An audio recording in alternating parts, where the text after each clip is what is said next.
गेलो होतो.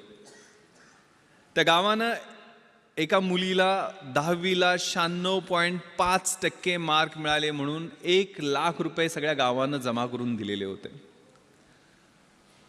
आता ही 96.5% मार्क मिळालेली 10वीतली मुलगी कुठल्या IAS IPS किंवा शिक्षकाच्या किंवा कुठल्या मध्यमवर्गीयाच्या किंवा कुठल्या उद्योगाच्या घरातली नव्हती. तिचे आई वडील हे तिथल्या स्मशानामध्ये झोपडं लावून तिथलं स्मशानामधल्या चिता पेटवण्याचं काम करायचे. घरात लाईट सुद्धा नव्हती. दिवा कधी कधी विझला की स्मशानात चितेचा जो अग्नी असतो त्या आगीच्या उजेडात अभ्यास करून तिनं 96.5% मार्क मिळवलेले होते.